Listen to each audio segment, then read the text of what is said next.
Bienvenue sur le plateau Expression Orent, le plateau Expression qui reçoit Olivier Colcombé. Bonjour Olivier. Bonjour l'expression.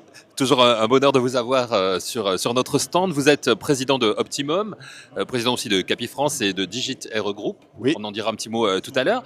Comment se porte Optimum en cette fin d'année 2025? Alors sans faire le bilan parce qu'on n'en est pas encore là, Ouais. mais juste un petit état des lieux. Alors je suis très content de l'année 2025 pour deux raisons majeures. On est reparti dans un redéveloppement de tous nos outils depuis bientôt 3 ans et ça commence vraiment à porter ses fruits. Donc ça c'est le premier point et la résultante c'est des conseillers de plus en plus performants. Mon top 100 fait 47% de croissance de chiffre d'affaires sur l'année, donc c'est la preuve que quand on travaille et qu'on est bien accompagné, on réussit.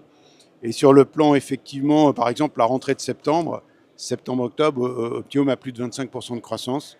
Certes, c'est un marché compliqué, Oui. mais successful, parce que nos conseillers, nos entrepreneurs, ils sont à fond, ils se battent et ils sont au service de leurs clients et ça paye. Et c'est une vraie satisfaction.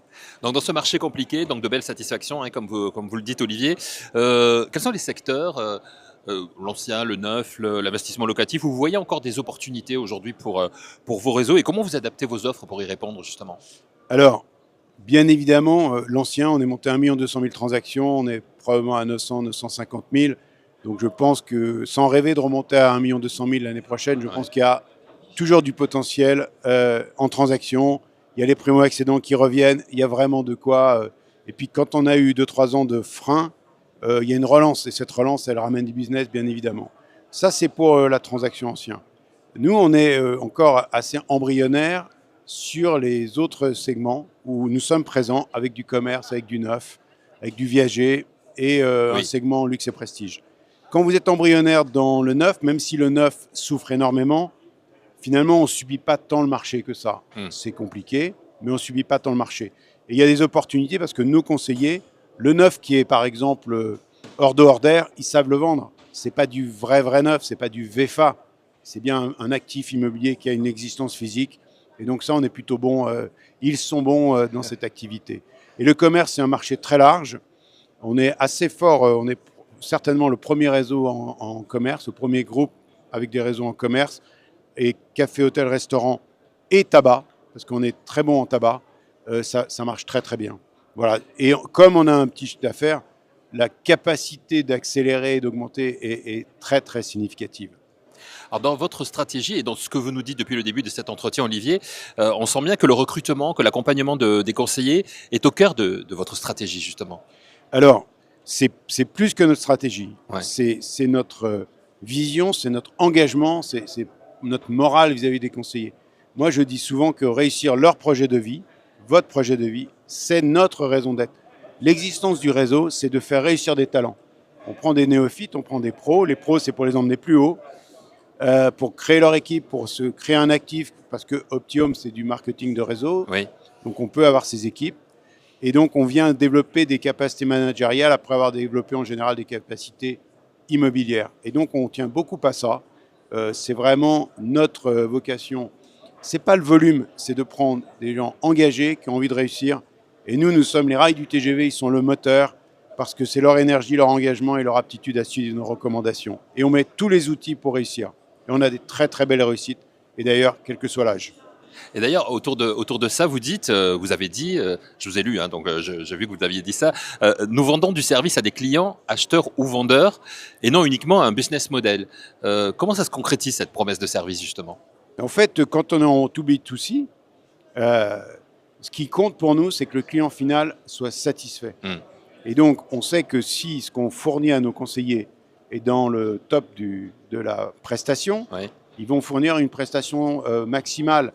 D'ailleurs, chez Optimum, on est à 50% de mandats exclusifs, 49,7% pour être précis. C'est magnifique pour un réseau de mandataires et c'est magnifique eu égard au taux d'exclusifs dans la profession.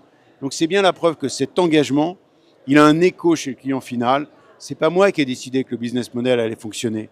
C'est la population acheteurs, vendeurs et bien évidemment les Français qui ont une soif d'autonomie, d'indépendance. Et c'est cette trilogie qui fait que le modèle fonctionne et qu'Optimum fonctionne très bien.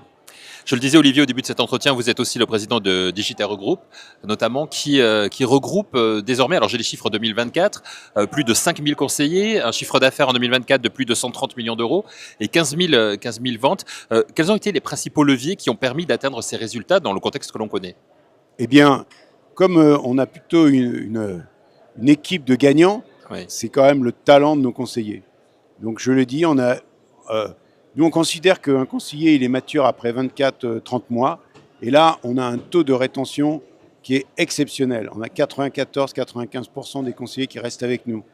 Et donc eux, comme ils continuent à progresser, ils sont de plus en plus réactifs et bien évidemment performants. Nos outils en permanence sont réinvestis. On est très très fort en diffusion.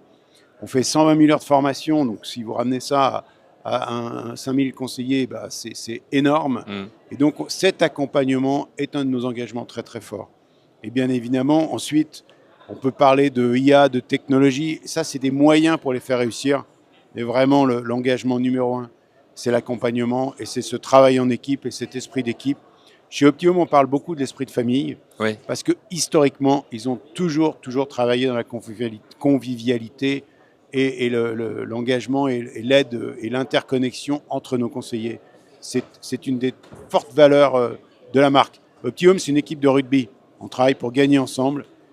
Et l'individualité a son importance parce qu'ils font des revenus individuels, mais la réussite collective est très importante aussi. Et c'est ce qui me plaît, c'est un des fondamentaux de la marque, un ADN, une caractéristique de la marque d'Optium. Et je vois que vous assistez là-dessus, mais c'est vrai, hein, la réussite, ça passe par une bonne équipe, un bon recrutement et une fidélisation des équipes. Et comme on a parlé de Digitero, il y a Capifrance. Oui, bien Capifrance, sûr. c'est plutôt des joueurs de tennis. Ils vont chercher une performance individuelle ou à 2 ou à 4. Et ça, c'est excessivement important. C'est le réseau qui a le plus de professionnels. C'est le réseau qui recrute le plus de professionnels en France. C'est vraiment l'environnement pour un professionnel pour aller au-delà de ses capacités. Si c'était un sportif, c'est pour aller plus haut, pour aller chercher plus, soit pour faire autre chose à côté, parce que chaque heure est productive, soit pour gagner plus. Et c'est clairement la promesse de Capifrance, où venir chez Capifrance, c'est faire 100 000 de revenus. C'est pas accessoire. C'est vraiment mon cœur business. Je fonce. Et là, à nouveau, tout est en place. Ce sont des coachs régionaux, donc des pros de l'IMO qui accompagnent au quotidien nos conseillers. Et la promesse, c'est clairement, tu viens, tu feras plus de 100 000. Pour terminer cet entretien, Olivier, à horizon 2026 qui approche à grands pas, quels sont les 3 grands axes stratégiques pour le groupe? Alors, Capifrance, je disais, c'est accélérer la diversification, donc le neuf, le commerce, toutes ces activités complémentaires et stratégiques pour servir le client final. Quand j'ai une boulangerie, je peux avoir le commerce, le fonds de commerce, les murs et l'appartement au-dessus. Ben voilà, nous, on veut servir le client. Ça, c'est un positionnement. Chez Optium, c'est accélérer le recrutement par les conseillers et l'accompagnement. Donc, on mise autant sur le recrutement et surtout sur l'accompagnement. Les faire réussir en proximité. Donc, il y a des responsables régionaux qui encadrent cette activité, qui sont très présents sur le terrain. Et ensuite, il y a les leaders, les parrains, qui suivent au quotidien. Et finalement, on a déployé, mais tout le monde ici à Rennes va dire la même chose, mais on a déployé de l'IA et beaucoup de data. On vient de lancer le CRM avec Salesforce, par exemple, pour que les conseillers suivent de mieux en mieux leurs acquéreurs, leurs vendeurs. Donc, on est vraiment dans outiller au mieux nos conseillers. C'est notre engagement depuis 20 ans pour Optium, 25 ans pour Capifrance, c'est les plus vieux réseaux français. On garde cette ligne de conduite et on voudrait accélérer pour croître plus vite, bien évidemment, et aller toujours plus haut. Merci beaucoup Olivier Colcombé, président d'un groupe leader et très heureux de l'être. Et sportif également, on a bien compris avec les comparaisons que vous avez faites que vous êtes un grand sportif également et puis il faut l'être quand on est un entrepreneur, je crois. Merci à vous et merci à vous d'avoir suivi cet épisode du plateau Expression ici au Rent.